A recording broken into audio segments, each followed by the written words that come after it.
जी। नमस्कार। अ, मेरी लघु कथा का शीर्षक है नाकारा नई पीढ़ी पुनश्च। स्टाफ रूम में आजकल के विद्यार्थियों पर चर्चा चल रही थी। न जाने क्या करेंगे ये लोग। मेहनत तो करना चाहते ही नहीं। इनकी उम्र में हम लोग कितनी मेहनत करते थे, कितने नोट्स तैयार करते थे। श्रीमती सागरिका ने कहा। हाँ, सही बात है। मैं तो रोज सुबह 4 बजे उठकर पढ़ती थी, चोपड़ा मैम ने समर्थन किया। वैसे चोपड़ा मैम, आप तो इंजीनियर बनना चाहती थी ना? श्रुति पूछ बैठी।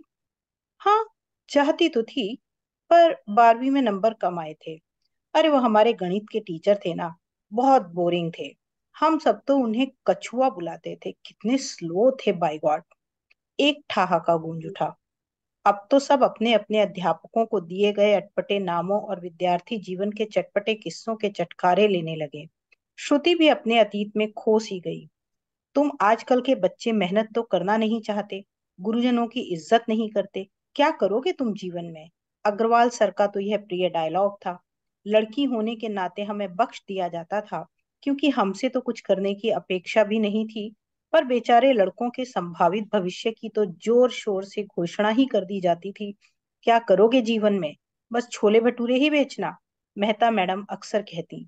जो तुम्हारा हाल है ना, कोई चपरासी की नौकरी भी नहीं देगा। सचमुच उसे चपरासी की नौकरी नहीं मिली। वह एक बड़ी कंपनी का डायरेक्टर है। जिसे छोले भटूरे बेचने को मजबूर हो जाना था, उसका अपना बड़ा 3 सितारा होटल है। और भी सभी नाकारा निखट्टू विद्यार्थी भी लाइफ में सेट हो गए हैं। ऐसा नहीं कि सिर्फ निखट्टू ही सेटल हुए हैं।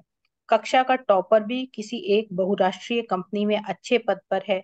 और हम, जो बस चूल्हे चक्की के लिए ही बने थे, इस प्रतिष्ठित विद्यालय में विद्यार्थियों का भविष्य संवारने को तत्पर हैं।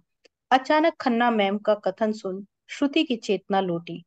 कुछ नहीं हो सकता इस नई पीढ़ी का। यूजलेस। चपरासी की भी नौकरी नहीं मिलेगी इन्हें। धन्यवाद।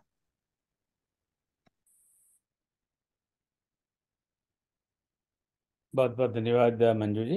अब फिर से पहुंचते हैं यूके और शैल दीदी के पास और उनसे निवेदन करते हैं कि आपकी लोक कथा की समीक्षा करें। शैल दीदी, स्वागत है आपका। सबसे पहले तो मंजू जी को बधाई देना चाहती हूँ। कई कई परतें खोलती, कई कई संदर्भों की खुशबू उड़ाती आपकी एक बहुत अच्छी बुनी लघु कथा के लिए आपको बहुत बहुत बधाई। इसके शीर्षक में आपने जो पुनश्च शब्द डाला है, वो मानो पूरी कहानी को रील जैसा मूवमेंट दे देता है कि ये पीढ़ियों की जो दूरियां हैं वो कभी नहीं मिटेंगी। हर पुरानी पीढ़ी की नई पीढ़ी से बहुत अपेक्षाएं होती हैं, और वो हमेशा सोचती हैं कि ये तो इसे नकारा ही निकलना है अगर हमने इनकी पीठ पे लगाम नहीं कसी रखी। और हर अगली पीढ़ी कैसे भी, क्योंकि वो पुरानी का भी ज्ञान और सब उनके अनुभव लेके आगे बढ़ती है, अपने को संभाल ही लेती है, आगे बढ़ा ही लेती है। कहते हैं लघु कथा ऐसी होनी चाहिए जो बिना कहे भी बहुत कुछ कह जाए। और आपकी इस लघु कथा में मुझे वो सारी खूबियां लगी। ये बोरिंग नहीं हुई है कहीं, जैसे बढ़ती है दिमाग प्रश्न पूछता है कि आप आगे क्या कहना चाहेंगी, और उसके अनुमान भी लगाता चलता है, तो एक जिज्ञासा जगाती और अंत में भी एक सवाल पे छोड़ती एक अच्छी लघु कथा है। और उतनी ही खूबी से आपने उसका वाचन भी किया है। पुनः पुनः आपको बहुत बहुत बधाई।